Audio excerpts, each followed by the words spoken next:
जय भारत दोस्तों, welcome to my channel. अगर आप इंग्लिश ग्रामर सीखना चाहते हो या उसे सुधारना चाहते हो तो मेरा ये चैनल और इस पे की वीडियोस बिल्कुल आपके के लिए है। अगर आप इस चैनल पे नए हो तो इसे सब्सक्राइब कर देना, साथ ही में बेल आइकन पे क्लिक करके फर्स्ट वाले बेल पे भी क्लिक कर देना, ताकि आप इस चैनल और इस पे की वीडियोस से हमेशा जुड़े रहेंगे। दोस्तों, आप अपने चैनल से कोई ग्रामर का टॉपिक सीखना चाहते हो तो प्लेलिस्ट में ग्रामर 2 नाम से एक प्लेलिस्ट है, वहां पर आपको सब वीडियोस अवेलेबल है। या आप यूट्यूब पे आकर सर्च बॉक्स में किसी टॉपिक के साथ मनु सर टाइप करते हो, ग्रामर के किसी टॉपिक के साथ मनु सर टाइप करते हो तो आपको उस टॉपिक का वीडियो अपने चैनल पे मिल जाएगा। फॉर एग्जाम्पल, पैसिव वॉइस आप सीखना चाह रहे हो तो आपको टाइप करना है पैसिव वॉइस मनोज सर, आपको वीडियोस मिल जाएंगे। चलिए दोस्तों, देखते हैं आज का हमारा टॉपिक। हम सीख रहे वर्ब्स के टाइप्स। दो टाइप्स, कौन से दो types? Finite and non finite. तो दोस्तों, finite and non finite verb क्या होते हैं, इनमें डिफरेंस क्या होता है, इन्हें कैसे पहचानते हैं, ये हम इसके पहले वीडियो में सीख चुके हैं। तो दोस्तों, आपने वो वीडियो नहीं देखा है तो वो जरूर देख ले, उसकी लिंक इस वीडियो के डिस्क्रिप्शन बॉक्स में अवेलेबल है। अब फाइनाइट और नॉन फाइनाइट वर्ब क्या होते हैं ये समझते हो तो ही आज के कॉन्सेप्ट आपको समझ में आएंगे, क्योंकि आज के इस वीडियो में हम सीखने जा रहे हैं नॉन फाइनाइट वर्ब के टाइप। इन शॉर्ट आपको बता दूं कि finite and non finite verb क्या होते हैं।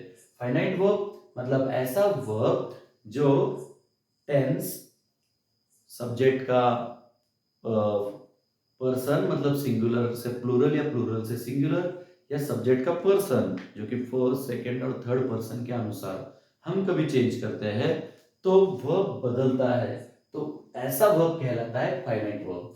और इन्हीं इनमें से किसी भी रीजन से वर्ब कभी नहीं बदलता है तो वो कहलाता है नॉन फाइनाइट वर्ब। अधिक सीखने के लिए इससे पहले जो वीडियो है वो जरूर डिस्क्रिप्शन बॉक्स है, उस लिंक के थ्रू देख ले। आज के वीडियो में हम सीखने जा रहे हैं नॉन फाइनाइट वर्ब के टाइप। तो चलिए हम कंटिन्यू करते हैं इसके साथ। Non finite verbs. Non finite verbs तीन टाइप्स के होते हैं दोस्तों। पहला है इंफिनिटिव, दूसरा है जिरंड और तीसरा है पार्टिसिपल। अरे जो पार्टिसिपल है इसके भी दो टाइप्स होते हैं, एक होता है प्रेजेंट पार्टिसिपल और दूसरा होता है पास्ट पार्टिसिपल। तो चलिए एक एक से देखते हैं ये सब क्या है, इन्हें कैसे ढूंढना है। देखिए, पहला टाइप है इंफिनिटिव।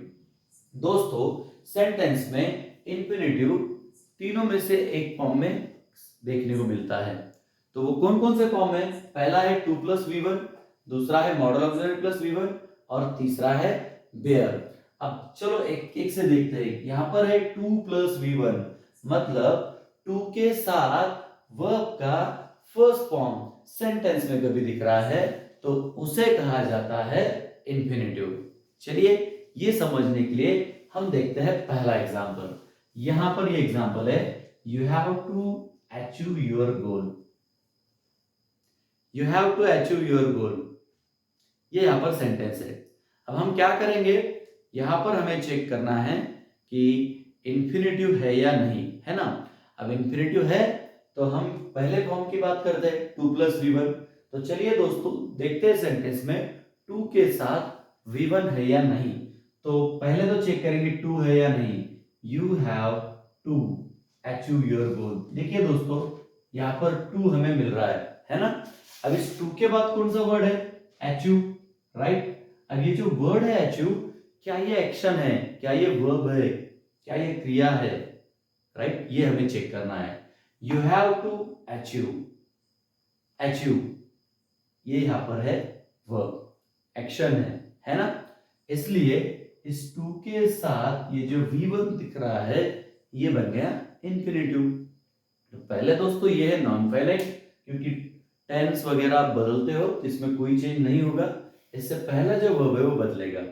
फाइनाइट, ये है नॉन फाइनाइट। अब नॉन फाइनाइट में ये है इंफिनिटिव, क्योंकि ये पहली कंडीशन फुलफिल कर रहा है टू प्लस वी1 की, इसलिए मैं यहां पर लिख दे रहा हूं इंफिनिटिव। मैं आशा करता हूं ये एग्जांपल आप समझ रहे हो। चलिए दोस्तों बढ़ते हैं अगले कंडीशन की तरफ। मॉडल ऑक्सिलरी प्लस वी1। Modal auxiliary can, could, shall, should, may, might, must, ought to, use to, need to, dare to. दोस्तों इन्हें कहा जाता है मॉडल ऑक्सिलरी। अब ये सेंटेंस में जब यूज होते हैं तो इनके बाद जो वर्ड आता है वो चेक करना है V1 है क्या। कभी वो वैसा है तो वो जो V1 है वो कहलाता है इंफिनिटिव। इसे समझने के लिए हम सॉल्व करते हैं दूसरा example. I can teach English and maths. I can teach English and maths. सच में आई कैन टीच। तो दोस्तों चेक करते हैं, यहां पर पहली कंडीशन दूसरी कंडीशन दोनों में एप्लीकेबल करके देख लेते हैं। पहले हमें चेक करते हैं टू के साथ V1 है क्या, तो टू पहले चेक करना है। देखिए दोस्तों यहाँ पर टू है क्या, बिल्कुल नहीं, राइट। इसलिए हमें सेकंड कंडीशन की बात करनी है, मॉडल ऑक्सिलरी। तो दोस्तों इस सेंटेंस में कैन ये यहाँ पर है model auxiliary, model auxiliary verb है, ठीक है। अब ये मॉडल ऑक्सिलरी है तो इसके बाद ये जो वर्ब दिख रहा है हमें ये है V1। जैसे ये यहाँ पर V1 है वैसे ये टीच यहाँ पर V1 है। तो दोस्तों जब मॉडल ऑक्सिलरी के साथ सेंटेंस में V1 होता है तो उसे भी कहा जाता है इंफिनिटिव। नॉन फाइनाइट है और नॉन फाइनाइट में ये इंफिनिटिव है। तो दोस्तों देखिए यहाँ पर 2 + V1 है, यहाँ पर मॉडल ऑक्सिलरी प्लस V1 है। मैं आशा करता हूँ ये आप दोनों एग्जांपल समझ रहे हो। तो दोस्तों आपको एग्जाम में क्वेश्चन आता है pick out the infinitive, infinitive को पिक आउट करो। तो आंसर कैसे लिखना है आपको बता दूं। जैसे ये पहला सेंटेंस है तो इसका आंसर हम लिखेंगे इंफिनिटिव डैश और आंसर में उसके आगे लिखेंगे 2HU। मतलब 2 के साथ V1 है तो हम 2 और उस V1 को आंसर में लिख देंगे। जैसे यहाँ पर हम लिखेंगे 2HU। पर दोस्तों जब सेंटेंस में ये नहीं है पर मॉडल ऑक्सिलरी के साथ V1 है तब हमें आंसर में इन दोनों को नहीं लिखना है, सिर्फ V1 को लिखना है। जैसे इस सेंटेंस में कैन मॉडल ऑक्सिलरी है और टीच यहाँ पर V1 है। तो इस सेंटेंस का जब हम आंसर लिखेंगे या इसमें से जब हम इंफिनिटिव पिक आउट करेंगे तो हम आंसर में लिखेंगे टीच। यहाँ पर इंफिनिटिव है 2HU और यहाँ पर इंफिनिटिव है टीच। मैं आशा करता हूँ ये एग्जांपल आप समझ रहे हैं। चलिए दोस्तों देखते हैं बेयर इंफिनिटिव क्या होता है। बेयर इंफिनिटिव मतलब दोस्तों ऐसा V1 सेंटेंस में का ऐसा V1 जो first of all non finite है, मतलब जो नहीं बदलता है, और वो 2 + V1 इस फॉर्म में नहीं है, मॉडल ऑक्सिलरी प्लस V1 इस फॉर्म में नहीं है। मतलब ऐसा V1 जिसके साथ ना तो 2 है ना तो मॉडल ऑक्सिलरी है पर वो नॉन फाइनाइट है, मतलब नहीं बदलने वाला वर्ब है, तब हम उसे कहते हैं बेयर इंफिनिटिव। इसे समझने के लिए चेक करते हैं तीसरा एग्जांपल या सॉल्व करते हैं उसे। See please make me feel proud, please make me feel proud. देखिए दोस्तों ये सेंटेंस जो है ये है इंपेरेटिव, ठीक है। अब यहां पर पहला वर्ब है मेक और आगे और एक वर्ब है फील। तो पहला जो वर्ब है ये यहां पर इंपेरेटिव होने की वजह से यहां पर V1 है, ठीक है। पर हमें इसकी बात नहीं करनी है, अब हमें बात करनी है अगले वर्ब की जो कि यहाँ पर नॉन फाइनाइट है। तो दोस्तों हमें क्या करना है, बस चेक कर लेना है कि वो बेयर इंफिनिटिव कैसे है। तो बस हम एक आसान काम करेंगे, देखेंगे उसके साथ इनमें से कोई एक नहीं है। तो यहां पर फील ये V1 है, ठीक है, ये V1 है। अब ये V1 है तो इसके पहले देखो मी, मतलब ये 2 नहीं है और ये मॉडल ऑक्सिलरी भी नहीं है पर V1 है। अब दोस्तों ये नॉन फाइनाइट है, जब इसे हम असर्टिव में चेंज करके देखेंगे तब हमें पता चलता है कि ये यहां पर नॉन फाइनाइट है। नॉन फाइनाइट है, V1 है, तो दोस्तों इसे हम कहेंगे इंफिनिटिव। मैं आशा करता हूं कि ये एग्जांपल आप समझ रहे हैं। चलिए दोस्तों देखते हैं आगे क्या है। तो यहाँ पर इंफिनिटिव के तीनों फॉर्म्स क्या हैं और उनके 3 एग्जांपल हम यहाँ पर सॉल्व कर चुके हैं। तो मैं आशा करता हूँ कि आप इंफिनिटिव अच्छे से समझ चुके हैं। चलिए आगे बढ़ते हैं। जिरंड। जिरंड क्या होता है? जिरंड मतलब V4। V4 ING form of the verb, मतलब वर्ब का आईएनजी फॉर्म वो होता है जिरंड। पर उसके लिए एक कंडीशन है। V4 आईएनजी फॉर्म हमेशा सेंटेंस में, कभी हमें कोई वर्ब आईएनजी फॉर्म में दिख रहा है तो हमेशा हम उसे जिरंड नहीं कह सकते। उसके लिए एक कंडीशन है। क्या कंडीशन है देखते हैं। नाउन मतलब वर्ब का आईएनजी फॉर्म कभी सेंटेंस में नाउन का काम कर रहा है तभी हम उसे कह सकते हैं जिरंड। अब जब सेंटेंस में कोई आईएनजी फॉर्म में जो वर्ड है वो नाउन का काम करता है तो एक तो वो सब्जेक्ट होता है या फिर ऑब्जेक्ट। आप सब्जेक्ट और ऑब्जेक्ट के बारे में अधिक सीखना चाहते हो तो डिस्क्रिप्शन बॉक्स में लिंक्स अवेलेबल है, जरूर वो भी वीडियोस देख लेना। चलिए दोस्तों, इसे समझने के लिए सॉल्व करते हैं फोर्थ एग्जांपल।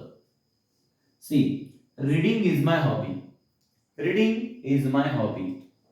यहां पर हमें पहला काम करना है, आईएनजी फॉर्म में कौन सा वर्ड है वो चेक कर लेना है। देखिए रीडिंग, ये जो वर्ड है ये है आईएनजी फॉर्म में, CING, रीडिंग। ये वर्ड हमने चेक कर लिया। अब आईएनजी फॉर्म में है इसलिए ठीक है।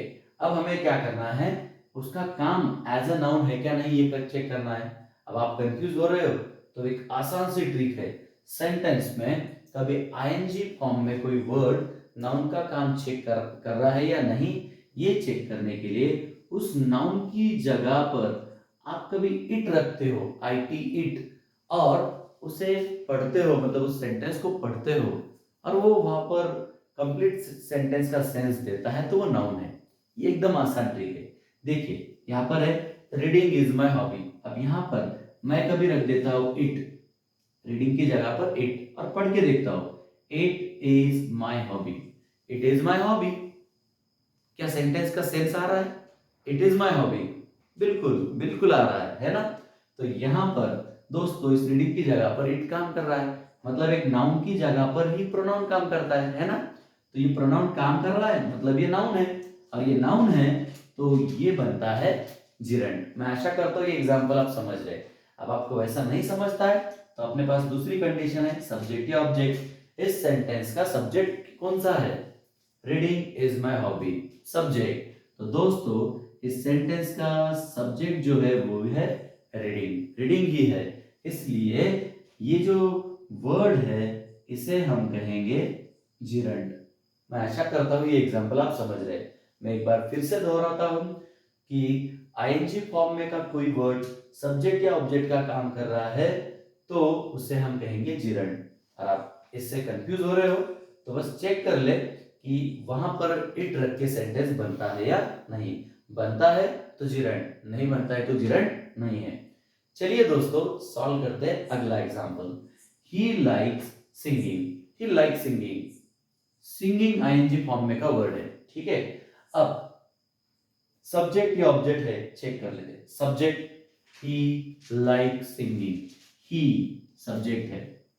सब्जेक्ट तो आईएनजी फॉर्म नहीं है, मतलब ये कंडीशन यहाँ पर एप्लीकेबल नहीं है। चेक करते हैं दूसरी कंडीशन, ऑब्जेक्ट। क्या ये ऑब्जेक्ट है? ही likes singing, he likes what, क्या पसंद है उसे? तो क्या आंसर है? ही लाइक्स व्हाट, सिंगिंग, है ना। इसका आंसर सिंगिंग है, मतलब व्हाट का आंसर मिल गया तो वो है ऑब्जेक्ट। अब इस सेंटेंस का ऑब्जेक्ट सिंगिंग है और ये ऑब्जेक्ट आईएनजी फॉर्म में है। इसका मतलब हम यहाँ पर देख सकते हैं ऑब्जेक्ट आईएनजी फॉर्म मतलब जिरंड। तो दोस्तों ये यहाँ पर बन गया जिरंड, है ना आसान। और दूसरी ट्रिक भी एप्लीकेबल है क्या नहीं चेक कर लेते हैं। कभी वो इट से रिप्लेस होता है तो जिरंड है, नहीं तो नहीं। चलो चेक करते हैं। ही लाइक्स, इसकी जगह पर हमें रखना है it, IT। He likes it, he likes it, बनता है सेंटेंस? बिल्कुल बनता है, मतलब उसकी जगह पर इट काम कर रहा है। इसका मतलब ये है नाउन, और नाउन है तो वो है जिरंड। मैं आशा करता हूं कि आप जिरंड समझ रहे हैं। दोस्तों एग्जाम में क्वेश्चन आता है पिक आउट द जिरंड, तो तब हम ये कंडीशन एप्लीकेबल है या नहीं चेक करेंगे, है तो उसे कहेंगे जिरंड। मैं आशा करता हूं ये आप समझ रहे हैं। चलिए दोस्तों देखते हैं अगला example. We are trying to increase understanding. We are trying to increase understanding. देखिए दोस्तों हमारा फिर से वही काम है, आईएनजी फॉर्म। यहां पर ट्राइंग ये आईएनजी फॉर्म है, अंडरस्टैंडिंग ये दूसरा आईएनजी फॉर्म है ना। मैं पहले कह चुका हूं कि सेंटेंस में आने वाला आईएनजी फॉर्म का हर वर्ड जिरंड ही हो ऐसा जरूरी नहीं है। अब वो है या नहीं इसे हमें इन कंडीशन से, एक्चुअली ये दो कंडीशन से चेक कर लेना है। तो दोस्तों यहाँ पर ट्राइंग एक आईएनजी फॉर्म है और अंडरस्टैंडिंग एक आईएनजी फॉर्म है, तो हमें चेक करना है दोनों जिरंड है या दोनों में से एक जिरंड है या दोनों भी जिरंड नहीं। ठीक है, तो चलो चेक करते हैं पहले condition. Subject, we are trying to increase understanding. इस सेंटेंस का सब्जेक्ट कौन सा है? सब्जेक्ट, यहां पर वी सब्जेक्ट है। अब वी तो आईएनजी फॉर्म नहीं है, मतलब ये कंडीशन यहाँ पर एप्लीकेबल नहीं हो रही। ऑब्जेक्ट, चलो चेक करते हैं। We are trying to increase what? We are trying to increase what? What क्या? उसका आंसर है अंडरस्टैंडिंग, है ना। मतलब ये ऑब्जेक्ट है, राइट। ऑब्जेक्ट है, यहां पर ऑब्जेक्ट है मतलब आईएनजी ऑब्जेक्ट है, आईएनजी फॉर्म है तो वो है जिरंड, है ना। तो यहां पर ये जो वर्ड है दोस्तों ये बन गया जिरंड। चलो ये कंफर्म करते हैं इट से रिप्लेस करके। चलो पढ़ते हैं। We are trying to increase it, understanding की जगह पर इट रखते हैं। We are trying to increase it, understanding it उसकी जगह पर काम कर रहा है ना। इसका मतलब ये यहाँ पर जिरंड ही है। मैं आशा करता हूँ ये आप समझ रहे हैं। पर अब इसकी बात करते हैं, ये क्या है फिर? ये जिरंड नहीं है तो दोस्तों फिर से यहाँ पर आते हैं सब्जेक्ट ऑब्जेक्ट। देखिए दोस्तों ट्राइंग ये आईएनजी फॉर्म है, ना तो सब्जेक्ट है ना तो ऑब्जेक्ट है, इसलिए ये यहाँ पर जिरंड नहीं है। आप कंफ्यूज हो रहे हैं तो इट रख के देखते हैं। We are it, we are trying, we are it क्या काम कर रहा है? बिल्कुल नहीं। ठीक है, पूरा पढ़ लेते हैं। We are trying to increase understanding, अब यहाँ पर इट रख के पढ़ते हैं। We are trying it, sorry, we are it to increase understanding, we are it to increase understanding. बिल्कुल सेंस नहीं आ रहा है यार। इसका मतलब ये यहाँ पर जिरंड नहीं है। मैं आशा करता हूँ ये आप समझ रहे हैं। तो दोस्तों फिर ये क्या है? ये है इस सेंटेंस का फाइनाइट वर्ब, बदलने वाला वर्ब। मतलब इसे हम सिंपल प्रेजेंट में चेंज करते हैं तो ऐसा बनेगा वी ट्राई। देखो ट्राइंग का बनेगा ट्राई, ये बदल रहा है तो ये बनता है यहाँ पर फाइनाइट वर्ब। ये नॉन फाइनाइट नहीं है। नॉन फाइनाइट नहीं है तो ये जिरंड बनने की बात ही नहीं। मैं आशा करता हूँ ये एग्जांपल आप समझ रहे हैं। चलिए दोस्तों बढ़ते हैं आगे। पार्टिसिपल, पार्टिसिपल क्या होता है? पार्टिसिपल में भी है प्रेजेंट एंड पास्ट। पहले सीखते हैं प्रेजेंट पार्टिसिपल। प्रेजेंट पार्टिसिपल मतलब वी फोर आईएनजी फॉर्म। देखिए दोस्तों V four ING form, V four ING form है ना। सिमिलैरिटी ये आपको कंफ्यूज कर सकता है बट डोंट वरी, मैं हूं ना, ये आपका कंफ्यूजन बिल्कुल भी दूर हो जाएगा। तो इसे आसान करने के लिए हमें जैसे यहाँ पर आईएनजी फॉर्म के नीचे एक कंडीशन है, क्या? नाउन, मतलब वो नाउन का काम करेगा, तब हम उसे कहेंगे जिरंड। वैसे वी फोर आईएनजी फॉर्म काम क्या है? एडजेक्टिव। देखिए यहाँ पर काम है नाउन, यहाँ पर काम है एडजेक्टिव। मतलब आईएनजी फॉर्म कभी नाउन का काम करता है तो जिरंड, और वही आईएनजी फॉर्म कभी एडजेक्टिव का काम करता है तो प्रेजेंट पार्टिसिपल, है ना डिफरेंस। चलिए इसे आसान बनाते हैं एग्जांपल सॉल्व करके। They play at the swimming pool, they play at the swimming pool. फिर से हमें आईएनजी फॉर्म को ही चेक कर लेना है, कौन सा है? स्विमिंग, है ना। स्विमिंग ये आईएनजी फॉर्म में यहां पर वर्ड है। अब दोस्तों ये जिरंड है या प्रेजेंट पार्टिसिपल है, ये हमें यहां पर चेक करना है। तो पहले जिरंड की कंडीशन एप्लीकेबल करके देखते हैं क्या है। वो कभी जिरंड है तो सब्जेक्ट ऑब्जेक्ट का काम करेगा या इट का। मैं चलो डायरेक्टली इट यूज करके देख लेता हूं। यहाँ पर इट रख के देखता हो। They play at it pool, they play at the it pool, है ना, ऐसा बनेगा। क्या इसका सेंस आ रहा है? They play at the it pool, नहीं, इसका सेंस तो बिल्कुल नहीं आ रहा है प्रॉपरली, मतलब ये सेंटेंस नहीं बनता है। कभी ये नहीं बनता है तो यहाँ पर इट काम नहीं कर रहा है। अब इट काम नहीं कर रहा है तो दोस्तों ये जिरंड नहीं है ना। अब जिरंड नहीं है तो वो प्रेजेंट पार्टिसिपल हो सकता है, मतलब वो एडजेक्टिव का काम सेंटेंस में कर रहा हो सकता है। तो चलो चेक करते हैं सच में एडजेक्टिव का काम कर रहा है या नहीं। They play at the swimming pool, दोस्तों हमें चेक करना है अब ये एडजेक्टिव है या नहीं। तो हमें आगे बढ़ना है, इसके बाद का वर्ड कौन सा है? पुल। क्या ये नाउन है? पुल, यस ये नाउन है, ये किसी चीज का नाम है ना, पुल नाउन। तो दोस्तों ये एडजेक्टिव है तो ये नाउन की इंफॉर्मेशन देगा, मतलब कौन से नाउन की? पुल, है ना। तो इसे चेक करने के लिए हमें क्या करना है, इस नाउन को विच से क्वेश्चन पूछना है। चलो ट्राई करते हैं। Pool, which pool? Swimming pool. Which pool? Swimming pool. आ रहा है आंसर, है ना। तो आंसर क्या है? स्विमिंग। मतलब हमारा जो आंसर है यहाँ पर ये एडजेक्टिव है, और ये एडजेक्टिव है तो ये इस नाउन की बात इंफॉर्मेशन देगा। एडजेक्टिव है, आईएनजी फॉर्म है, एडजेक्टिव आईएनजी फॉर्म, उसे कहेंगे प्रेजेंट पार्टिसिपल। तो ये यहाँ पर है प्रेजेंट पार्टिसिपल, मैं शॉर्ट में लिख दे रहा हूं, है ना आसान। मैं आशा करता हूं कि प्रेजेंट पार्टिसिपल और जिरंड इनमें का डिफरेंस आप समझ रहे। एग्जाम में क्वेश्चन आता है pick out the present participle from the sentence, तो बड़े आसानी से आप इसे फाइंड कर लोगे, ये यहाँ पर मुझे ऐसा लगता है। चलिए दोस्तों देखते हैं अगला example. This is a broken chair, this is a broken chair, यहाँ पर कोई आईएनजी फॉर्म नहीं है, आईएनजी फॉर्म नहीं है। तो हम बढ़ते हैं यहाँ पर हमारे लास्ट टाइप की तरफ, जो कि है पास्ट पार्टिसिपल। पास्ट पार्टिसिपल क्या होता है? वर्ब का थर्ड फॉर्म। अब वर्ब का थर्ड फॉर्म है तो यहाँ पर भी हमें ये समझना जरूरी है कि वो एडजेक्टिव का काम कर रहा है सेंटेंस में। कभी वो एडजेक्टिव का काम करता है तभी हम उससे कहेंगे नॉन फाइनाइट पास्ट पार्टिसिपल। जैसे आईएनजी फॉर्म एडजेक्टिव का काम कर रहा है, वैसे यहाँ पर V3 फॉर्म एडजेक्टिव का काम करेगा। चलिए दोस्तों सॉल्व करते हैं example. This is a broken chair, this is a broken chair, इसमें V3 कौन सा है? वर्ब का थर्ड फॉर्म कौन सा है?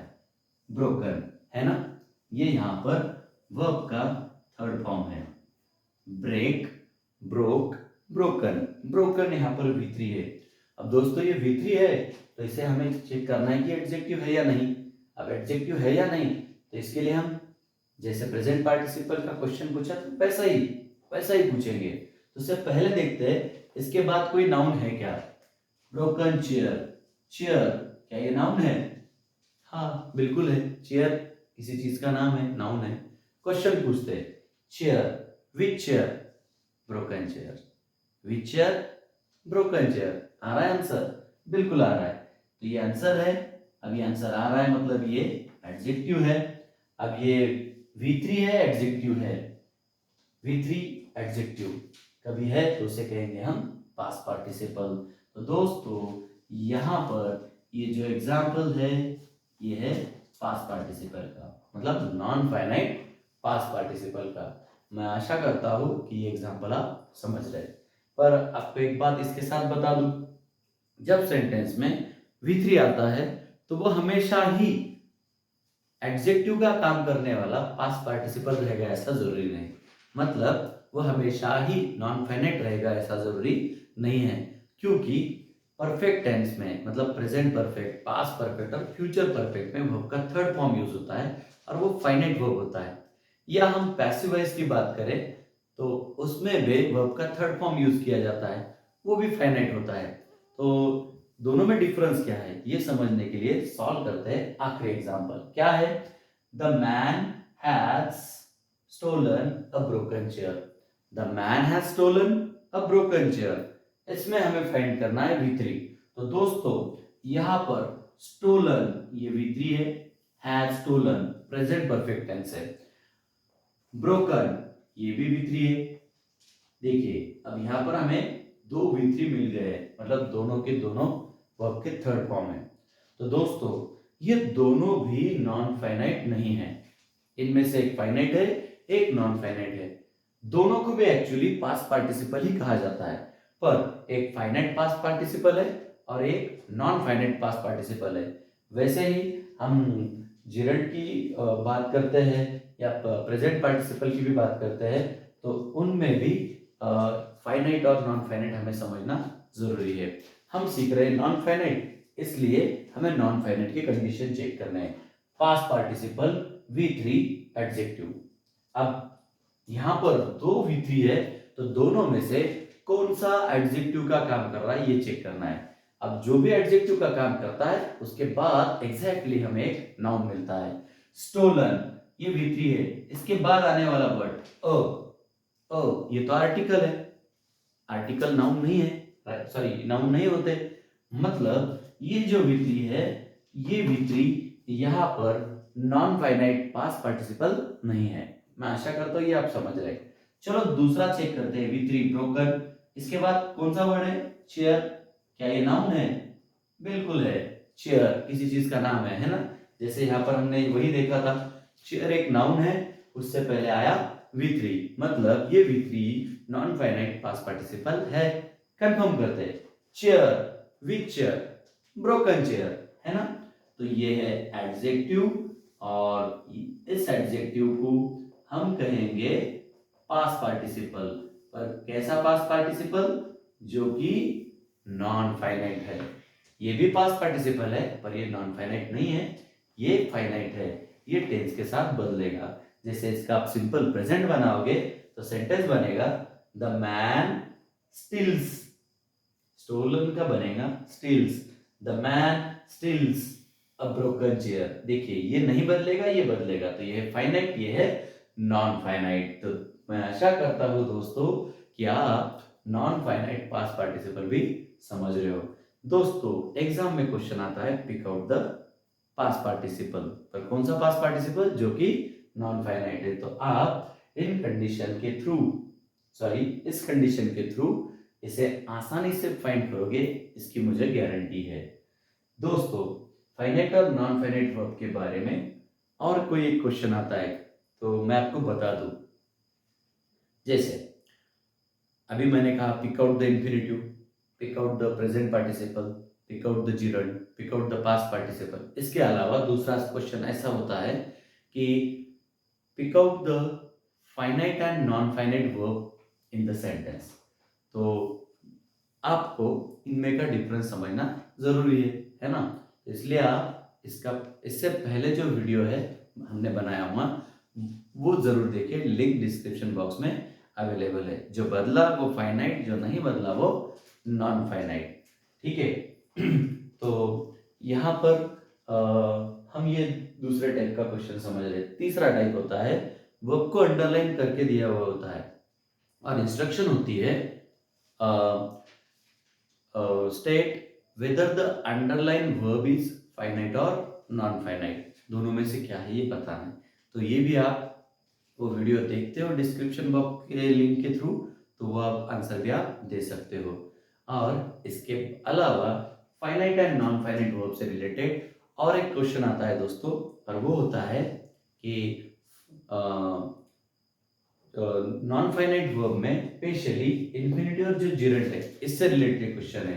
तो सेंटेंस में इन्फिनिटिव आया है तो उसे रिप्लेस करके जिरंट यूज करो, मतलब जिरंट से रिप्लेस करो या जिरंट से इन्फिनिटिव को रिप्लेस करो। Infinitive to gerund and gerund to infinitive, ऐसा भी एक क्वेश्चन आता है। तो दोस्तों इन्हें कैसे रिप्लेस करते हैं ये हम इसके बाद आने वाले वीडियो में सीखेंगे। मैं आशा करता हूँ कि आप नॉन फाइनाइट वर्ब के ये तीनों टाइप्स, इनके अलग अलग कंडीशन और इन्हें कैसे पहचानते हैं ये समझ चुके हैं। इसी तरीके से ग्रामर सीखने के लिए, उसे सुधारने के लिए जुड़े रहे अपने इस चैनल पे। तब तक के लिए बाय बाय।